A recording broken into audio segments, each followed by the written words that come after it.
তৃতীয় ক্ষেত্র হচ্ছে আজানের পরে। আজানের পরে দরুদ পেশ করা। আব্দুল্লাহ বিন আমর ইবনে আস থেকে বর্ণিত, বলছেন যে আন্নাহু সামিআন নবী সাল্লাল্লাহু আলাইহি ওয়াসাল্লাম, নবী করিম সাল্লাল্লাহু আলাইহি ওয়াসাল্লামকে তিনি বলতে শুনেছেন, ইযা সামি'তুমুল মুআজ্জিনা, যখন মুআজ্জিনের আজান শুনবে, ফাকুলু মিসলা মা ইয়াকুল, মুআজ্জিন যেমন বলে তেমনই তোমরা বলো। হ্যাঁ, মুআজ্জিন যা বলবে তাই বলো। এখানে সংক্ষেপ করে দেওয়া হচ্ছে ইল্লাল হাই আলাতাইন। অন্য হাদিসে রয়েছে একমাত্র দুই হাই আলাতে। দুই হাই আলা মানে হাইয়া আলাস সালাহ, হাইয়া আলাল ফালাহ। এই দুটো বাক্যে কি বলতে হবে? লা হাওলা ওয়ালা কুওয়াতা ইল্লা বিল্লাহ। কারণ আপনাকে ডাকছে এসো নামাজের জন্য, সলাতে এসো। হাইয়া আলাস সালাহ, নামাজের প্রতি এসো। হাইয়া আলাল ফালাহ, সার্বিক কল্যাণের জন্য এসো।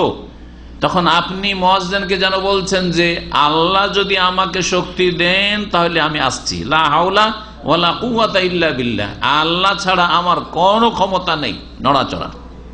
আসসালাতু খায়রুম মিনান নওম যখন ফজরে বলা হয় তখন কি বলবেন?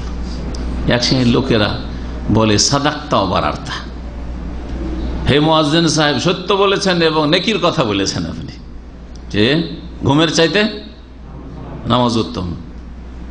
কিন্তু এই সাদাক্তা বারারতা কোনো হাদিস আছে? সহি জয়ীফ কোনো হাদিস নেই। কেমন করে যে বানিয়েছে এক শ্রেণীর ফকিরা, ওরাই জবাব দিবে যারা বানিয়েছে।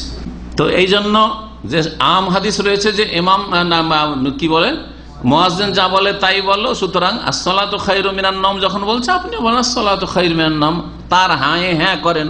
হ্যাঁ, মুয়াজ্জিন বলছে যে হ্যাঁ নামাজ হচ্ছে নিদ্রার চাইতে উত্তম, আপনিও বলেন নিঃসন্দেহে নামাজ হচ্ছে নিদ্রার চাইতে উত্তম। আসসালাতু খায়রুম মিনান নওম।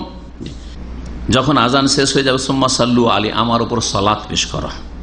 ফাইন্নামান সাল্লা আলাইহি সালাতান, একবার যদি কেউ আমার প্রতি সালাত পেশ করে, সাল্লাল্লাহু আলাইহি বিহা আশারা, তার বদলায় তার বিনিময়ে আল্লাহ 10 বার রহমত বর্ষণ করে, 10 গুণ। সুবহান। আজকাল 5 বছর যাবে তাহলে ফিক্সড ডিপোজিটে সুদ খেয়ে জাহান্নামে যেয়ে, জাহান্নামে যেতে হবে। আল্লাহর পক্ষ থেকে যুদ্ধের ঘোষণা, তারপরে ফিক্সড ডিপোজিট করছেন যে এই আশায় যে 5 বছর পরে ডবল টাকা পাবো, 5 বছর পরে। আর কয়েক সেকেন্ডের মধ্যে, 1 মিনিট হয়তো লাগে না, সাল্লাল্লাহু আলাইহি ওয়াসাল্লাম আল্লাহুম্মা সাল্লি আলা মুহাম্মদ, একবার নবীর জন্য দোয়া করলেন, কয় গুণ হইল? 10 গুণ। তারপরও বখিলির শেষ নেই, কৃপণতার শেষ নেই। বিশেষ করে আমাদের দেশের এক শ্রেণীর বক্তা সমাজ, নবীজি বলেছেন, হ্যাঁ হুজুরে পাক বলেছেন, বেয়াদবি নয়? শুধু নবীজি আর হুজুরে পাক বলেছেন, কেন নবীর হক আদায় করছেন না আপনি? কষ্টটা কি লাগছে আপনাকে সাল্লাল্লাহু আলাইহি ওয়াসাল্লাম বলতে?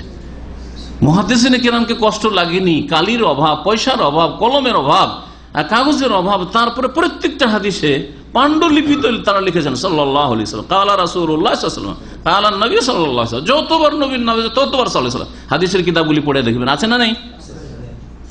আর আমাদের যারা ইসলামিক লিখনীয় লিখে, তারাও দন্ত স লিখে রেখে দিছে, অথবা দোয়া লিখে রেখে দিছে। দুরূদ পড়েন আপনি, সাল্লাল্লাহু আলাইহি ওয়াসাল্লাম পড়েন, আমি লিখবো না পুরা, আমার কাগজ বেশি খরচ হয়ে যাবে, আমার সময় বেশি ব্যয় হয়ে যাবে আমার, ইত্যাদি ইত্যাদি।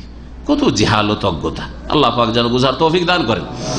কারণ আলেমরা যদি সংশোধন না হয়, যারা ইসলামপন্থী, ইসলামের লেখকরা যদি সংশোধন না হয়, তো জনগণ কি করে সংশোধন হবে? দেখা দেখি যেমন সবাই করছে, হুজুর পাক বলছে, হ্যাঁ নবীজি বলেছেন, হ্যাঁ তাই করছে তারাও। নবী করিম সাল্লাল্লাহু আলাইহি ওয়াসাল্লাম বলছেন সুম্মা সাল্লাল্লাহু আলাইহি আল ওয়াসিলা, দরুদ পড়ার পরে, আজানের পরে দরুদ পড়ার জন্য আমার জন্য ওয়াসিলা কামনা করো আল্লাহর কাছে। কার জন্য ওয়াসিলা কামনা করো? নবীর জন্য। আর বিদাতীরা নিজের জন্য ওসিলা চাই, যে আল্লাহ অমুক পীরের ওসিলায় বা অমুক নবীর ওসিলায় আমার দোয়া। তাহলে এই ওসিলাটা নিজের জন্য চাইলো, এখানে নিজের জন্য চাইতে বলা হয়েছে না? কার জন্য ওসিলা? নবীর জন্য ওসিলা। তাহলে ওসিলার অর্থ জানতে, নবীর জন্য কিসের ওসিলা চাইবেন, তাহলে ওসিলার অর্থ জানতে হবে। সুতরাং আমাদের দেশে যে প্রচলিত ওসিলা আছে যে হে আল্লাহ তোমার নবী পাকের ওসিলা আমার দোয়া কবুল করো, হে আল্লাহ বড় পীরের ওসিলা আমার দোয়া কবুল করো, হে আল্লাহ বুজুর্গানে দিনের ওসিলা আমার দোয়া কবুল করো, এটা বিদাতি তরিকা। কোন মাধ্যম দিয়ে আল্লাহর কাছে চাওয়া, যেন আল্লাহকে কথা বলা যে আল্লাহ তুমি হচ্ছ আজকালকার দুনিয়ার শাসকদের মতো, আমরা যদি পৌঁছিতে না পারি কোন মাধ্যম দিয়ে, তাহলে যেমন দুনিয়ার শাসকরা আমাদের কথা শোনে না, তুমিও শুনবে না। বেয়াদবি কিনা আল্লাহর সাথে? আল্লাহ সবার কথা সমানভাবে শোনেন, ফাইন্নি করিব, সকলের নিকটে। তারপর আল্লাহ সবার সম্পর্কে অবগত, সমানভাবে জানেন। আর ও শাসক, রাষ্ট্রপতি, প্রধানমন্ত্রী জানে না, সেই জন্য এমপি কে ধরে বা কোনো একটা বড় নেতা ফেতাকে ধরে বা তার পার্সোনাল সেক্রেটারি ধরে ওর কাছে যেতে হয়, ঠিক না? তাহলে আল্লাহকে দুনিয়ার এই শাসকদের মতো বানিয়ে দিলেন। তিনি খবর রাখেন না, বা তিনি কি এদের মতো যে আপনার খবর রেখে আপনার গরজ পুরা করতে চান না? আল্লাহ সকলের গরজ পুরা করার জন্য প্রস্তুত হয়ে রয়েছেন। উদউনি, আমাকে ডাকো, আস্তাজিব লাকুম, তোমাদের ডাকে সাড়া দেবো, তোমাদের দোয়া কবুল করবো। তারপর এই ওসিলা ব্যক্তিকে ধরা হয়েছে বিদাতি ওসিলা, এটা শিরকের চোরা রাস্তা। আমার জন্য নবী বলছেন যে আমার জন্য ওসিলা কামনা কর আল্লাহর কাছে। ওসিলাটা কি বলছে? ফাইন্নাহা মানজিলাতুন ফিল জান্নাহ, সেটা হচ্ছে জান্নাতে একটা মর্যাদা। তাহলে ওসিলা মানে কোনো মাধ্যম না, এটা ওসিলা হচ্ছে কি জান্নাতে একটা মর্যাদা। নবী করিম সাল্লাল্লাহু আলাইহি সাল্লামের লা তামবাগি ইল্লা লিআবদিন মিন ইবাদিল্লাহ, সেই উঁচু মর্যাদা একমাত্র আল্লাহর এক বান্দা পাবে। ওয়া আরজু আন আকুন আনা হুয়া, আমি আশা করি যে সেই বান্দা আমি হব। ফামান সালালি আল ওসিলা, কেউ যদি দুরুদ পড়ার পরে যদি আমার জন্য ওসিলা কামনা করে, আতে মুহাম্মাদানিল ওয়াসিলাতা ওয়াল ফাদিলা ওয়া বা'সু মাকামাম মাহমুদা আল্লাযী ওয়া'আদতা হাল্লাত লাহু শাফাআত, তার জন্য আমার শাফাআত, সুপারিশ করা অবধারিত হয়ে যাবে, আবশ্যক হয়ে যাবে। সহিহ মুসলিমের হাদিস।